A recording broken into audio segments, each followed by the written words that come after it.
What's up, everybody? Welcome to another episode of FLOYD STREET'S Finest. I am your host, Jeff Greer, alongside Jack Grossman. We have a great show for you today because we're pretty confident. We're like 99.9% confident that Louisville is going to be naming Kenny Payne as the next head coach at the University of Louisville. What we've always expected. He was always the favorite.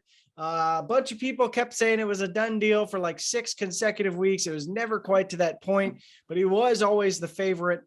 So those people can take like a quarter victory lap that they were right, but I guess nobody said otherwise. Everyone said he was the favorite. So Kenny Payne is your new head coach at the University of Louisville. We are going to dive into that. Of course, we're talking with Jack Grossman. We got to get some bracket thoughts in. Damn right, baby. I got my bracket here as well. I have a couple. I got a pick 5 group that I'm in. I got seed line by seed line group of survivors. And I've got my overall bracket group. Jack's got a player pool that he's in. So you know that FLOYD Street's Finest is locked and loaded for March Madness. You may also notice we're kind of moving and shifting here. I am obviously not at home. Lord knows I have not read. Are you at the library? Books. I am close to being at the library. Lord knows I have not read as many books as whoever this background is. And don't even think about reading into these books behind me because none of them are mine. So I don't know what they're about. I don't know who wrote them. I don't know any of that. I'm desperately hoping that there's nothing offensive behind me. Let's talk about the Field of 68 for a second, Jack. What a year, what a basketball season this has been for our comrades. An unbelievable year. Shout out to Rob Doster, to Jeff Goodman, to John Fanta, your twin brother in college basketball media, Robbie Hummel, Coach T.O., Randolph Childress, the Miller brothers who, hey, Sean, would love for you to wait another year if you don't mind, because a certain school in the city of Pittsburgh needs you, your alma mater. The list is endless. I know I'm forgetting some guys. A three-man weave, you know, that's my favorite college basketball podcast, Jack. I've mentioned that before. The wonderful crew of guys we have around the country, guys and gals, putting together team-specific or team-focused podcasts as well. We're all huge college basketball fans, first and foremost. And this is what we thrive on right now, college basketball season, arriving to the promised land, the biggest stage, the NCAA tournament. We're all going to be locked and loaded, watching every single game through the whole thing, every minute of every game. And if anyone tells you otherwise, they are lying. They're not getting work done. They are not helping in the office. They are not helping at home. They are watching college basketball. I was so unproductive painting our house last year. We had just moved in and the NCAA tournament was on. I'm painting while over here while I'm looking in the other direction. Honey, you've been painting the same spot for 3 hours. But it's Loyola. They're playing great. So shout out to all those guys. What a season it has been for them. The late night shows, the post-game shows, they're getting all the best guests. It's been a huge year for everyone at Field of 68. So we tip our caps to the leaders of the group, and we're so appreciative to be a part of it. If you have not followed the Field of 68 across all social media platforms, do so. YouTube is a great place also to subscribe. There's so much content and you still have time. I don't know when this is officially going to hit the airwaves, Jack. So you may not have time by the time this hit the air. Sometime on Thursday morning. Okay, well then you'll have a couple minutes to go back and switch your picks. If you hear us and then you say, I want to make my picks based on what Jack says or Jeff says, or if you want to go back and listen to I'm about 45 minutes in to the 3-man weave, game by game pod. And I made a couple changes to my bracket based on what they said. And then I went back and looked at some of the data to feel a little bit more comfortable making the changes to my bracket. So Jack, let's talk about this podcast, FLOYD Street'S Finest, presented by Great Flood Brewing Company. We shout out to them as well. They have been so supportive, and we'll talk to you about them in a little bit. We'll talk about Bet Rivers this is the time for everyone to enjoy a nice frosty beverage while watching college basketball. So I'm sure they are going to have stuff going for Friday night for Louisville women's basketball. They tip off at 6:00 in their game 1v16. Jack, I've got them in my bracket winning it all, beating NC State in the national title game. I've got Villanova, the 11 seed, all the way to the Elite Eight. My bracket is mayhem. On the ladies' side, I've got Arizona beating, I think it's South Carolina in the Sweet 16. Ooh, I got chaos. Yeah, you went That'd full be a chaos huge upset. then. Yeah. Huge, yeah. I went full chaos on that side of it. So, Jack, all right, enough beating around the bush. We know why we're all here, and I want to start all of this with a story, Jack. Okay. Earlier this week, last week, I can't remember if I had gotten this in time for the podcast. I was told by a very good source that Louisville could not afford even the medium level buyouts that we were talking about. I would put Mick Cronin's buyout in the medium level buyout. It wasn't 8 figures, right? I'm trying to do the math. It wasn't 10 million. It was 8.7, I believe. It was 8. Well, it was going to drop to Right. 5.9 on April 1st, but $5.9 million on April 1st with a 20% tax rate on it is still a lot of money. It's closer to $7 million. That's a lot of money. And Louisville fans, your athletics department had to pay for a lot of mistakes between Bobby Petrino, between Chris Mack, between trying to get some settlements out the door. The athletics department footed those bills. Then you throw in the pandemic.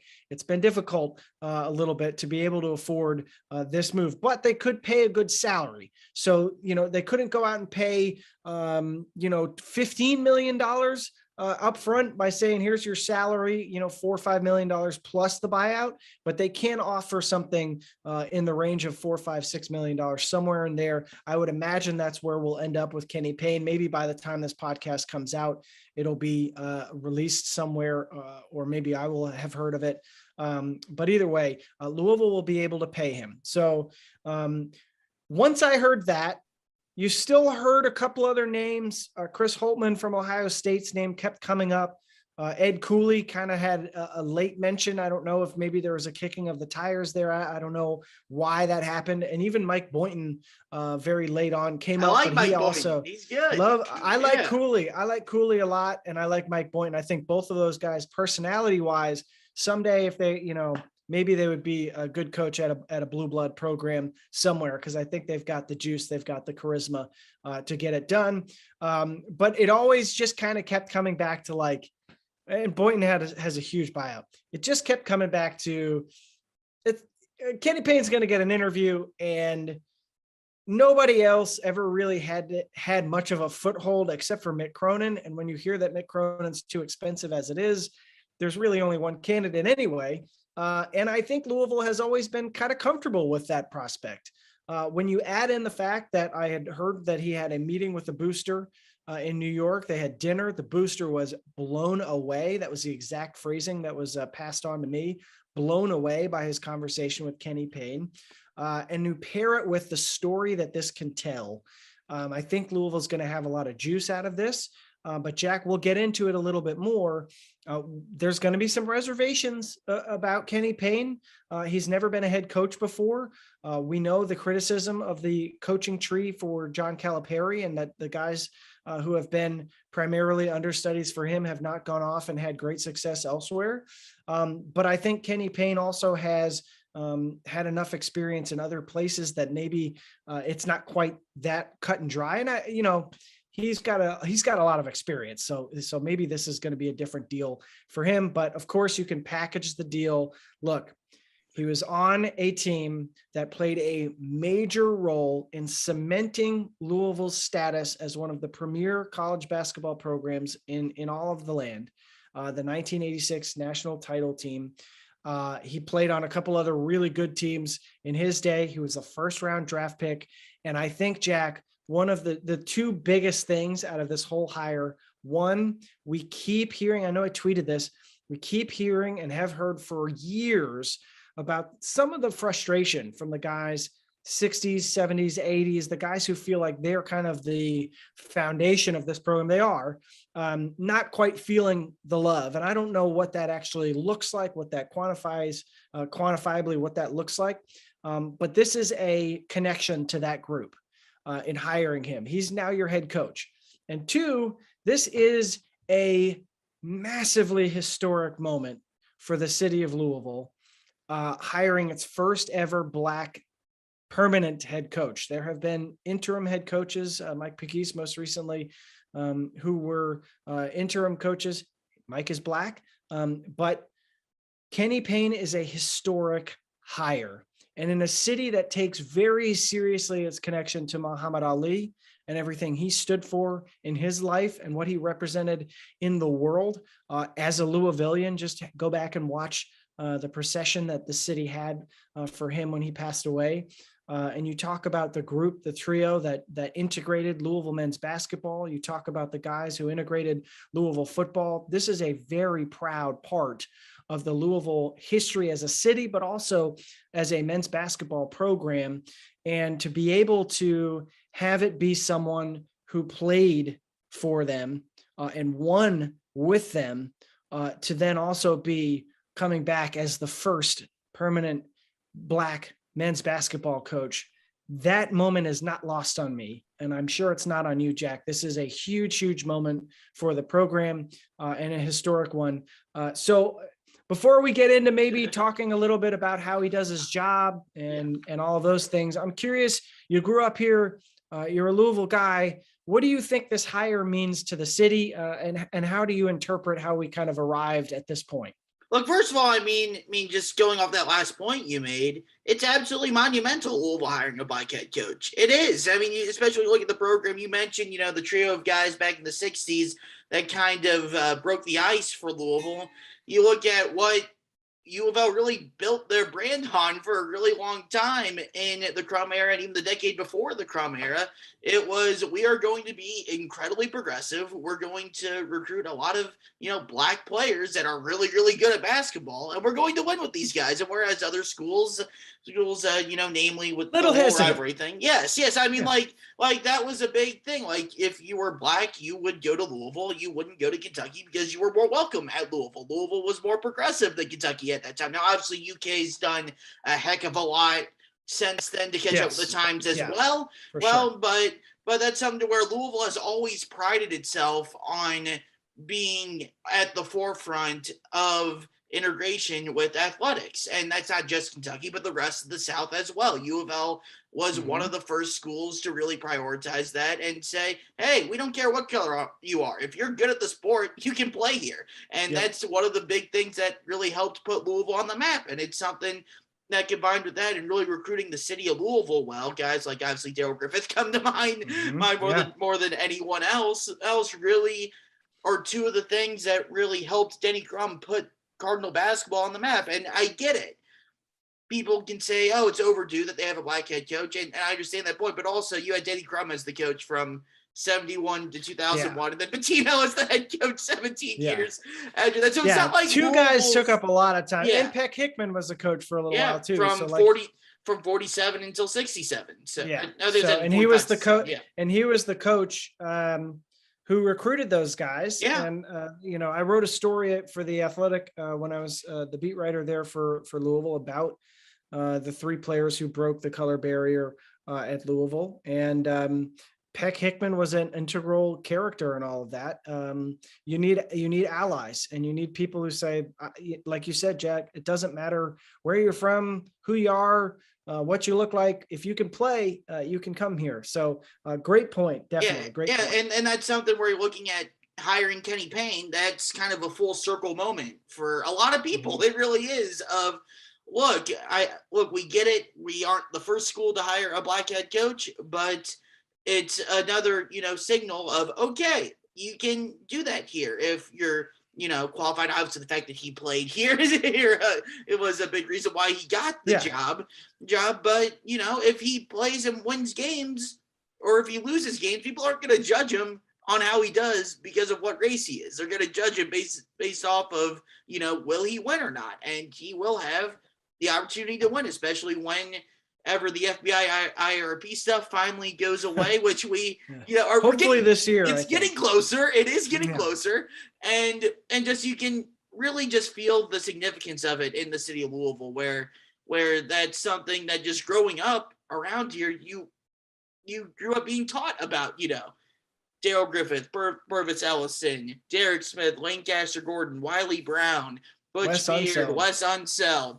Yeah. They're all black. And I didn't care about that. I just knew they were freaking awesome at basketball. and that's something where you look at it, and the same can be said of Kenny Payne. If he's a really good coach, he's going to be a perfect fit for Louisville, because he checks any and every other box other than the fact that, he hasn't been a head coach before. That's the big elephant in the room of Kenny Payne. If he hasn't been a head coach before, and as you said, the Calipari tree hasn't exactly been very fruitful as well. Yeah, well, let's pause there, because I want to tell you about our friends over at Great Flood. And I mentioned them earlier. They are your place to watch Cardinal basketball, and they have gone out all season and put on a show for Cardinal women's basketball, men's basketball. Obviously, that season is over, but if you want to watch the Cards, I highly encourage that you go check them out. 10% off on drinks throughout the entirety of the game. So 2 hours, maybe a little bit more now, the CNCAA tournament with more commercials, 10% cheaper, delicious beer. That pricing is available at both our Highlands Tap Room and Middletown Restaurant. We love hosting you and can't wait to root along with you as we cheer on our Cardinals. Thank you for your loyal support, and go Cards. As a side note, I've been telling you about this. I've been telling you about this every week. They have expanded their options in the tap room. First time in 7 years. And they will be offering wine by the glass or a bottle. And they also have a liquor and cocktail menu.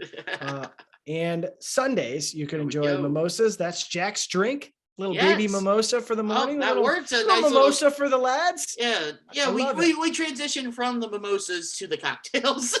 There you go. And once Jack has had a couple of cocktails, you know that he's going to be hitting up Bet Rivers Sportsbook. I drove across the river earlier this week. If you haven't signed up yet with Bet Rivers Sportsbook, now is the time. They're offering a $250 match bonus for your first deposit. But what sets them apart is they require just one playthrough to turn your bonus into cash money with their new Rush Pay instant approval. Withdrawing your winnings is safer, more secure, and more reliable with basketball season right around the corner. March Madness right around the corner, literally like right now. Get in on it. Make sure that you get in on the action at betrivers.com today, or by downloading the Bet Rivers iOS app. You've got to be 21 years or older. And if you have a gambling problem, call 1-800-GAMBLER. So I got a bet for you from Bet Rivers that I placed earlier today. Louisville fans probably won't like the bet because of the team I placed on. And no, it's not Kentucky. It's not Kentucky. It's another historical rival for Louisville. Memphis plus 1,100 to make the Sweet 16. I think that if they can get by Boise State, which I know that's never a good way to start. If they can get by Boise State. Yeah, but I think they match up well with Gonzaga. Jalen Duren, big, tall, athletic, is the type of matchup that has given Drew Timme fits throughout his career. And their pressure defense, I think, can get to Gonzaga. Plus 1,100, I think, is fantastic value for Memphis to make the Sweet 16. Yeah, and it's not like it's too tall of a hill to climb. I mean, Sweet 16. That's not like you're saying they're going to the Final Four. Okay. Well, we'll let's get into a couple more of those picks in a minute, because I have a few that are kind of more on Kenny Payne, obviously. I have a couple tasty licks, as I have said in the past, and I know I get made fun of for using that phrase. But tasty picks here coming up for the bracket. But before we do that, Jack, look. Yeah. Everyone is going to say, well, what's his style of play? What is Kenny Payne's style of play? Does he roll the ball out there? Yeah, of course. What's his approach to running a program? Does he press, Jeff? Does he press? Who's on his staff? All of these things. These are important questions, and I would imagine we're going to have to just be patient. I would think that there's going to be some names out there. We've already heard, like Nolan Smith has the family connection. I've mentioned before, there's Yasir Roseman up at Indiana, worked with Kenny Payne at Oregon. I don't know if he would get a phone call or not. I don't want to try to jostle anybody or cost them He's their done a good current job jobs. at IU in the year that he's been there. IU is back in the tournament where they belong. It also wouldn't be unprecedented for a coach to go from IU to Louisville, though. I mean, Kenny Johnson did it. True. Yeah. He who shall not be mentioned, Kenny That Johnson. That is true. one of only 3 people ever affiliated with Louisville basketball to block me on Twitter. Really? What's the story behind that? He was implicated in an FBI scandal, Jack, and I think he just didn't like hearing from seeing tweets about any of that, and I don't blame him. That's fine. So what I will say is this. I think that from everything that I have learned about Kenny Payne, here's what I feel confident saying I do know about him as a basketball coach, okay? First and foremost, I don't know a single person who does not like Kenny Payne. I know that doesn't matter in terms of winning and losing. Nice guys, whatever. There's all those different phrases. They finish last, never get the girl, whatever the phrasing is. Regardless, a lot of people really love Kenny Payne, think he's an awesome guy. So when you talk about building relationships and you talk about the ability to recruit your own team, re-recruit your own team every year, build relationships with donors, because he's got to be able to build up some fundraising, kind of like the Friends of the Ville that Rick Pitino did during his time here. It's important for a powerhouse program to really build up that side of it for its own good. The athletics department will do its part. They do their thing. That's what they're supposed to do. But the basketball program, the coaches, they need to be able to raise money on their own, as I almost throw my laptop on the ground. But Kenny is a relationships guy. He is a really good relationships guy. And that's why you get the reputation that he has, which is that he is a great dude. Everybody really likes him. So from a standpoint of being able to bring players to Louisville and keep them there, you would think that he would be in a good position to, as long as he wants to keep them, build relationships with those guys and work with them and find ways to motivate them and find ways to develop them and keep them in Louisville. The second thing that I would say is he is a guy who has long been appreciated and respected for his ability to develop big guys. And look, I know what the argument is. And the irony is that it's always made from Louisville fans, and now he's their head coach. But the argument was, how much work do you really need to do with Anthony Davis and Julius Randle and all these different guys from what they've arrived? We're talking about like top 5, top 10 prospects at the high school level, going off to 1 year of college, going to the NBA.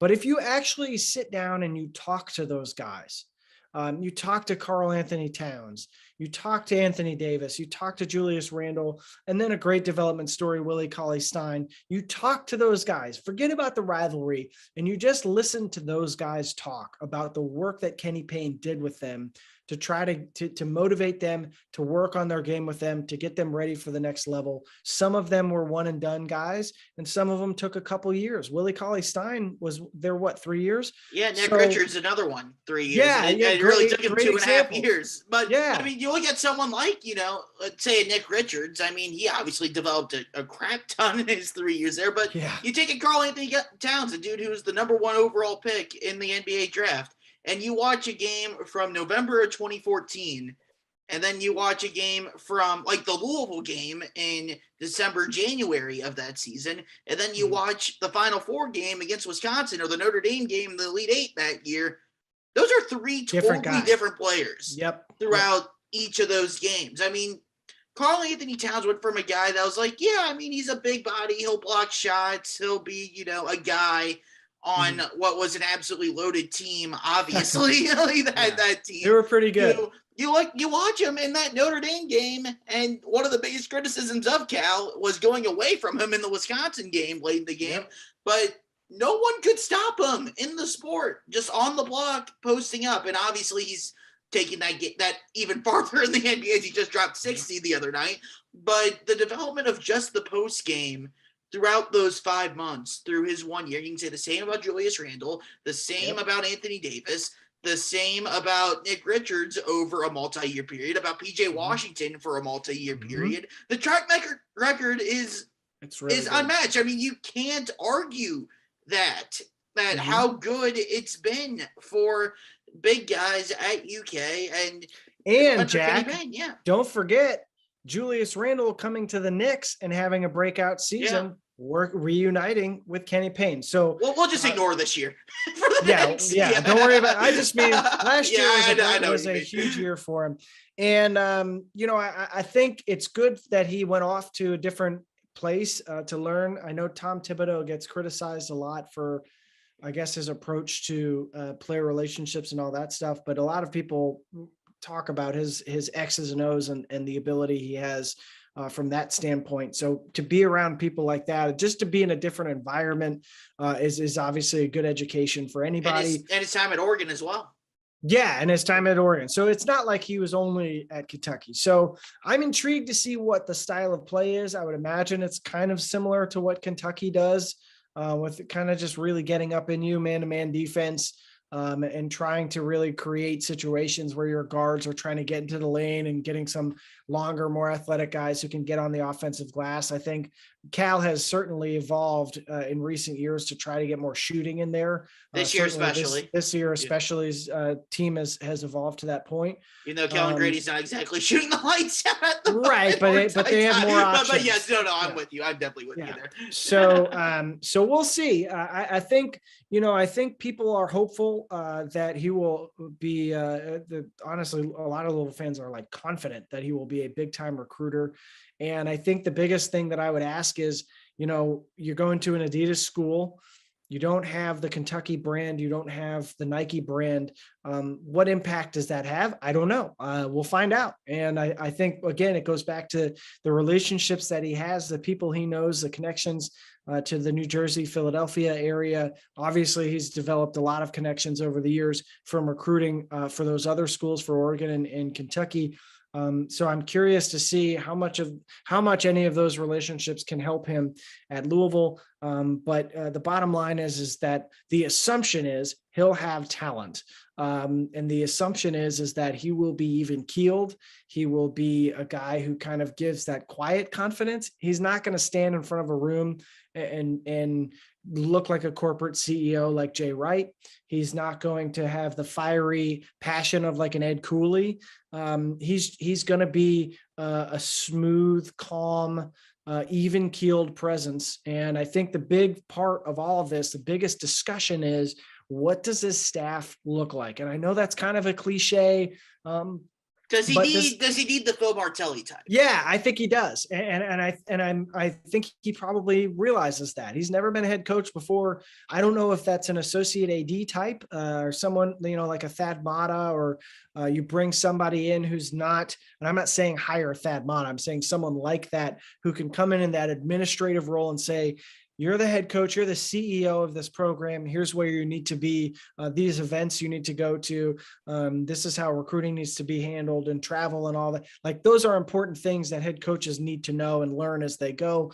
We're seeing how quickly someone with a good aptitude like a Mike Woodson can learn very quickly what the college game is all about. Kenny obviously has much more experience at the college level than Mike Woodson did coming in. So he'll have more familiarity with all that. Is Ralph Willard available? I don't know. That's the thing, is that there's all these guys. Who are some names though that you would think that could possibly be possibilities for that? Well, that's a great question. I've heard like 6. So I don't know how reliable any of it is. But they're, like, the funny thing was, just to backtrack a little bit, the funny thing was, I said someone like John Beilein like weeks ago. That would be perfect. Right. But I love John Beilein basketball.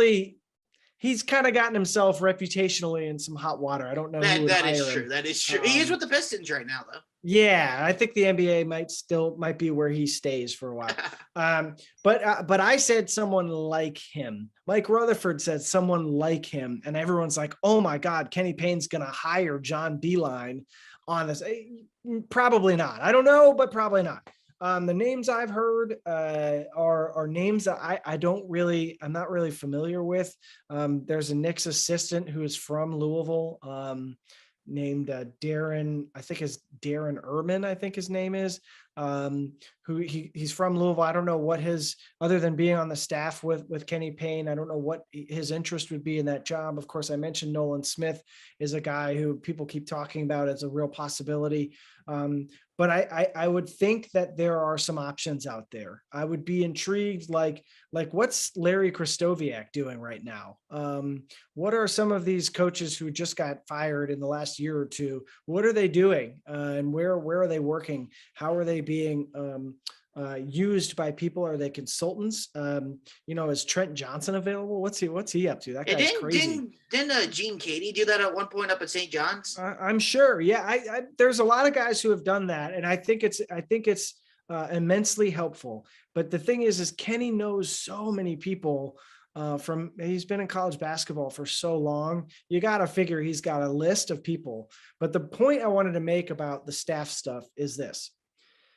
Josh Hurd laid it out clear for us right here on this podcast. The only place he has done an extended interview about what his goals are for this hire, specifically talking about the hire, nothing else. And he talked about the importance of staff. It's not just like, these are the guys I have in mind. Can you guarantee these people will be here? They will be clear in their roles. They will know what they need to be doing, and they will do it without getting Louisville in any trouble. It's a big one. It's a big one. And it's clear that from whatever presentations he gave, like I mentioned earlier, the booster was really impressed with him.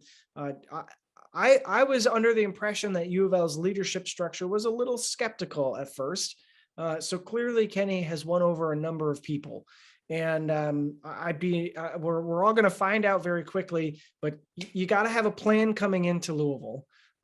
Because of everything that has gone on, the fan base needs a little bit of a calming. He's got to navigate what I have described as a very, very bizarre media landscape, and try to figure that one out, and be out there and be active. I think he's got to shake hands and kiss babies. And just real quick, Jack, I kind of caught some. Will you let him kiss Teddy?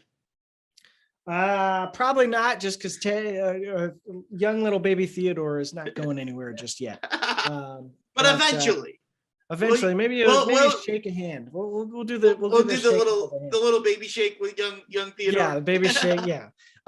What I would say, I want to make a quick swerve here because something that I wrote in my newsletter got kind of pulled out, and without context, it made it look like I was blaming Louisville's fan base for the perception from agents and some people in the basketball world that this is a difficult place to coach. One, again, I was just reporting, I'm just saying, look, there's a perception that this is a really tough job, and I don't think it's that far off, honestly. But the reason for that perception is not just fans. And this guy, like, paraphrased really poorly, didn't mention anything else that I had put in that sentence. He pulled out one clause in a sentence that had like 7 clauses. Like, it was a long sentence after a 5-paragraph explanation. You sound like such a writer right now. I know, it's just so frustrating. We got this dependent clause here. Yeah, and it was taken out of the full independent clause. It was a compound sentence to begin with.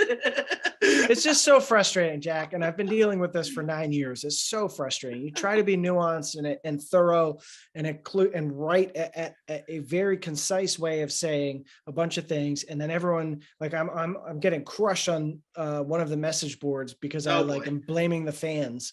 And that is not what happened at all. That's not what happened at all. What I said was, again, the perception has been for the last 6 weeks, 7 weeks, that in the basketball world, from the outside looking in, there was was Chris Mack really that bad? That kind of a reaction? Like, really? He got pushed out that quickly?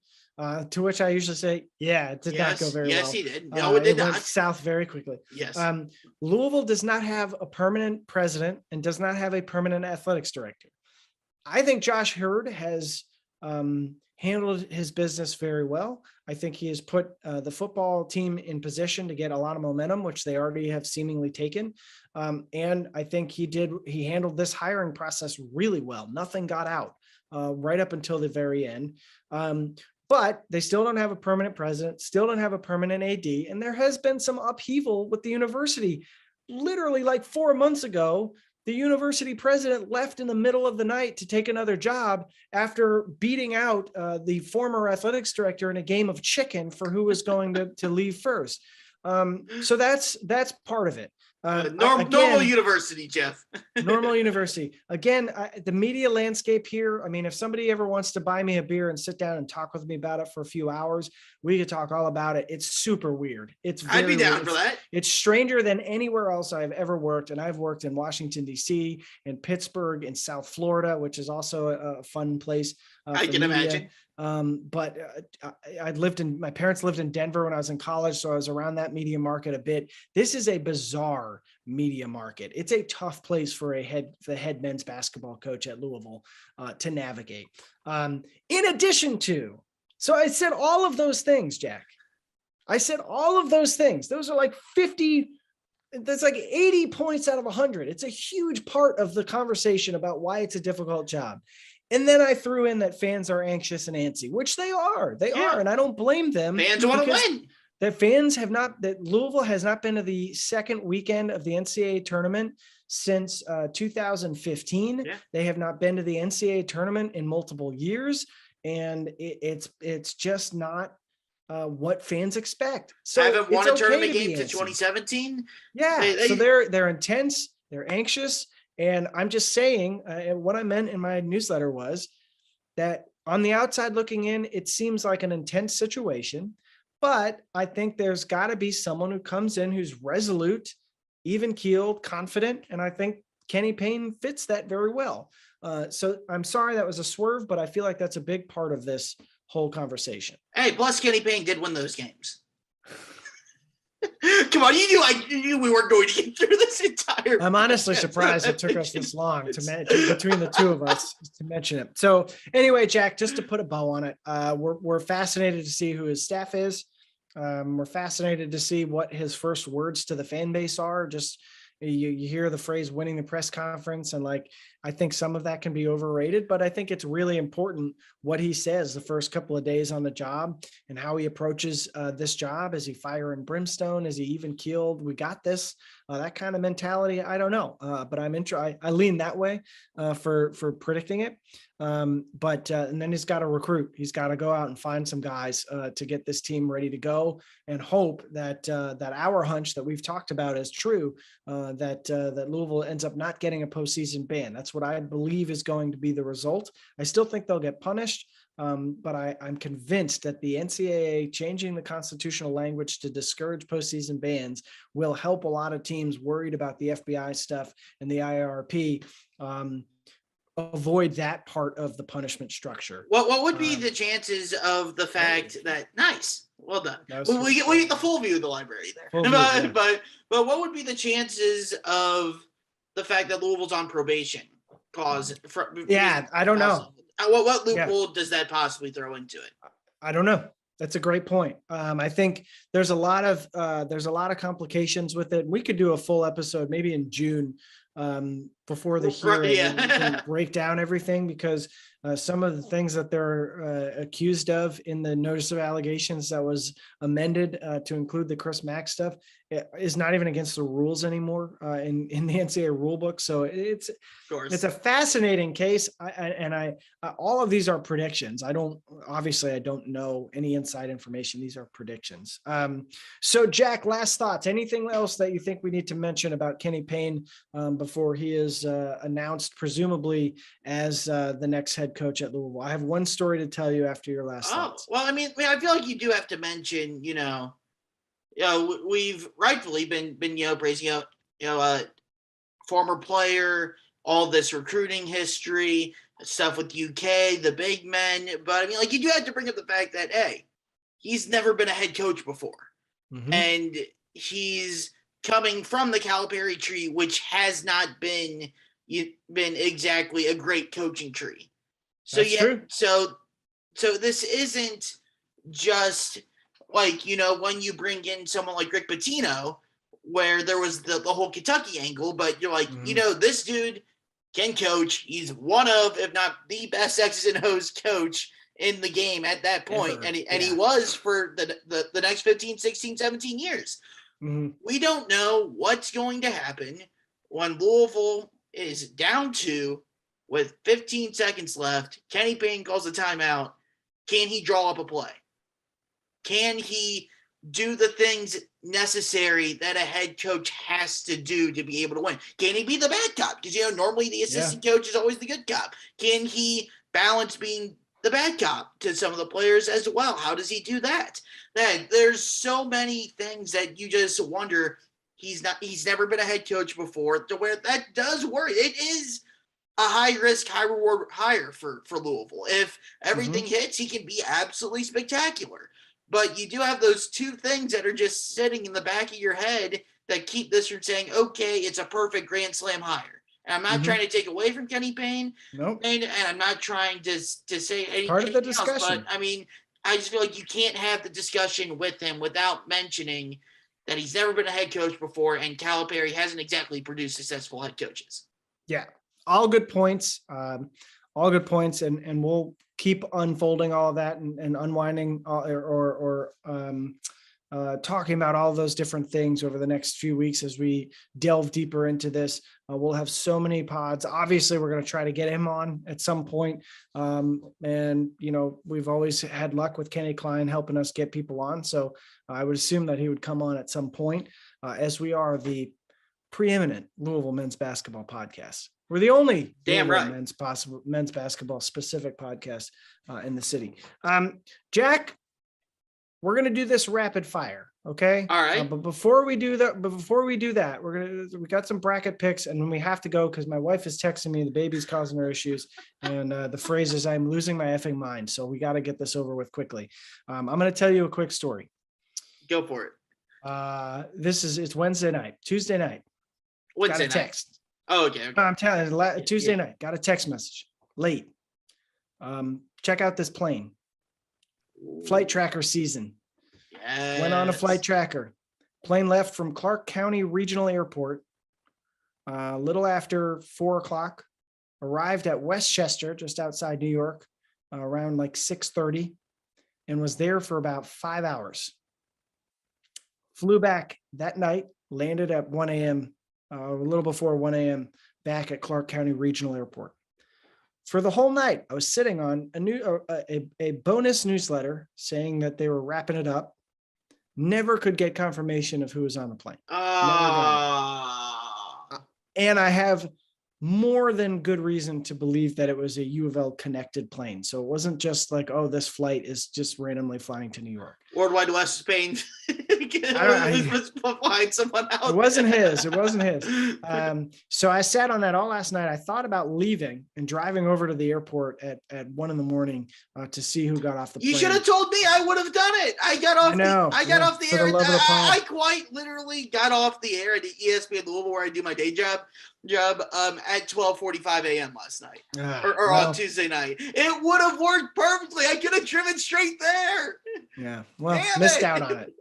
So we'll find out. I think he'll be announced is the plan. So we'll see. We'll see how things go. All right, Jack, rapid fire real quick. I'm going to ask you to give me, you don't need to make too much of an explanation, because you and I both will have to feel like we have to spend 2 paragraphs explaining a pick. Hey, I don't have a kid. I can go all night. All right. I want to, you can. Double-digit seeds that you have winning in the first round. I have Vermont, South Dakota. Yes. South Dakota State, Virginia Tech, and Iowa State. Okay.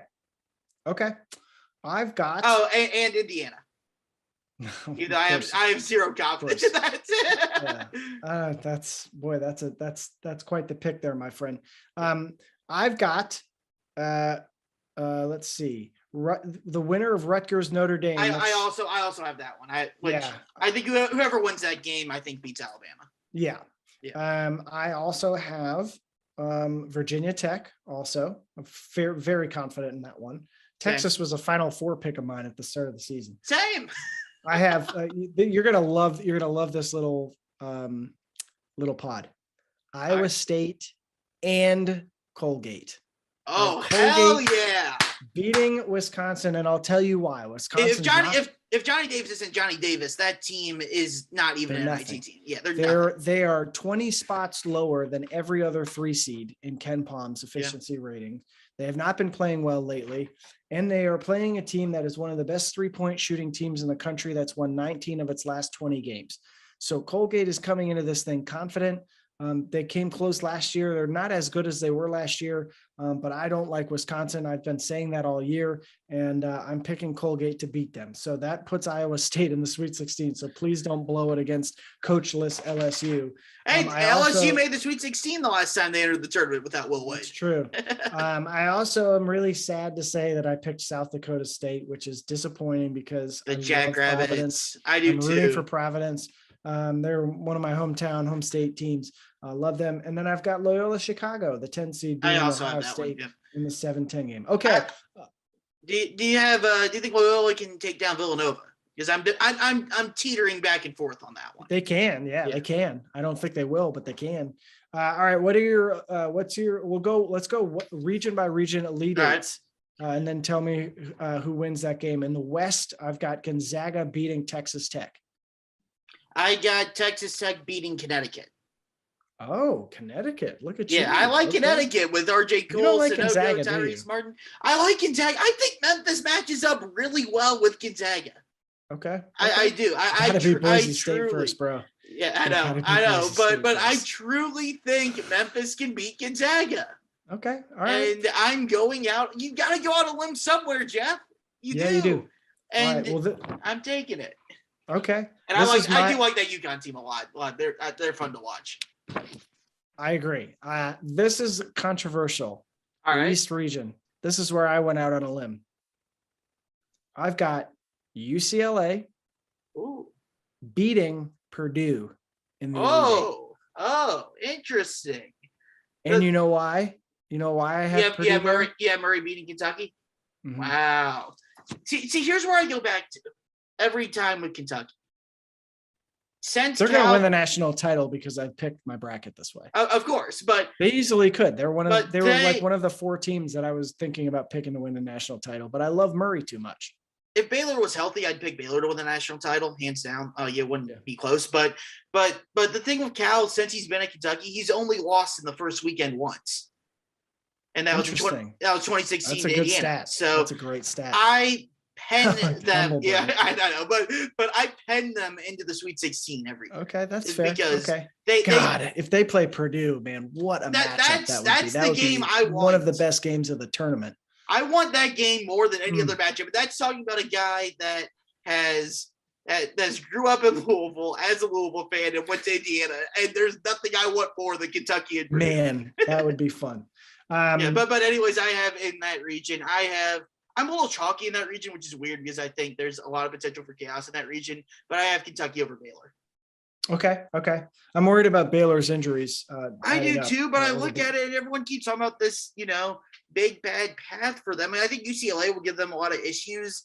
Carolina's been playing obviously a lot better lately, but I think Baylor can wear them down throughout the course of a game. And they're well coached. And they're just a really good team, even without JTT and LJ Cryer. They beat Kansas and won at Texas late in the year. So South region, I have Arizona beating Tennessee in the Elite Eight. That is exactly what I have also. So we just cursed that region. I had in my very first bracket I filled out, I had Villanova in the Final Four. I love Villanova, but Tennessee has just been so hot. Yeah. And they've just looked really, really good. In Arizona, ultimately, Arizona, Auburn, and Gonzaga have been the 3 best teams in the country consistently all year. You could throw Kansas in there as well. Kentucky when healthy, but those are the teams I trust the most. Baylor, obviously, too, but I trust Arizona to get to the Final Four. They're nice and deep.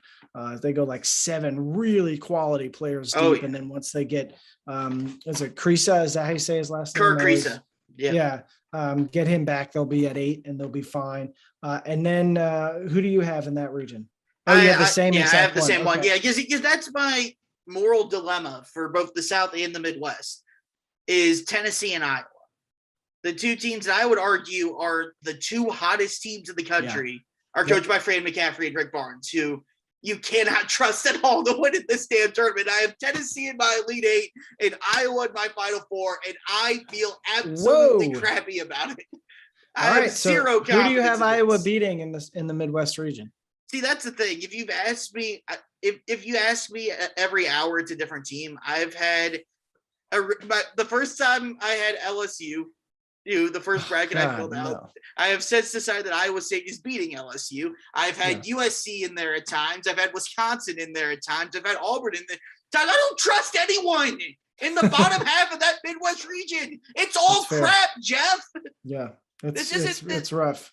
So I think right now I'm leaning USC or Iowa State, which kind of makes me want to puke, but I have no idea what to do with that region, Jeff. All right. What do you have? I've got Iowa in the Elite Eight, beating Kansas in the Sweet 16. Yeah. And I have Auburn going to the Final Four in the national title game. And I know that they have not been great of late. Or away from home. But my belief in picking the Final Four is who are the 3 best teams the whole season in your mind? Who have been the 3 best teams this whole season? And I know that they have not been as great, but when they were rolling, they were the best team in the country for a while. And you've got all these different pieces that in an NCAA tournament setting, the talent is going to be overwhelming against a lot of teams. Bruce Pearl has done it before with a team that was even less expected to be deep into it. And I like Iowa. I just don't trust them defensively to get it done night in and night out. In fact, what's weird is they've been defending at a much higher level late. They have. Yeah.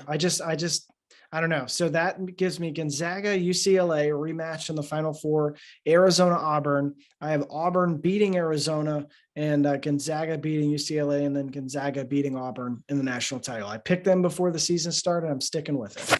I have Arizona beating Iowa in one semifinal. I just think Arizona has too much size for Iowa, and I know Iowa's dealt with that a lot before, but I think Arizona has enough to get by them. Then I have Kentucky over Texas Tech because Kentucky actually has offensive weapons, unlike Texas Tech. So, and then I have Arizona beating Kentucky in the final. Shouts Miles Simon. And I have zero confidence in it. I don't know if I've ever filled out a bracket, Jeff, that I have less confidence in this one. Really? Wow. Yes. I'm the opposite. Every year I just fill it out. I'm like, this bracket is the best. That's where I'm at almost every year. But this one, I have Gonzaga losing early. I have the pit of misery that is the bottom half of that Midwest bracket. I'm trusting Iowa and Tennessee.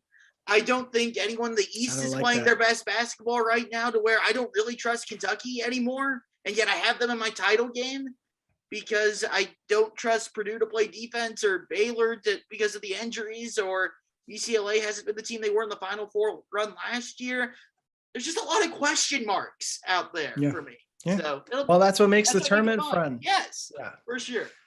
Well, Jack, I gotta go because apparently I will stop talking. My kid is a problem. It's okay. It's all right. Sorry, but appreciate you. Appreciate you chatting with me. I know people out there who love college basketball will enjoy this.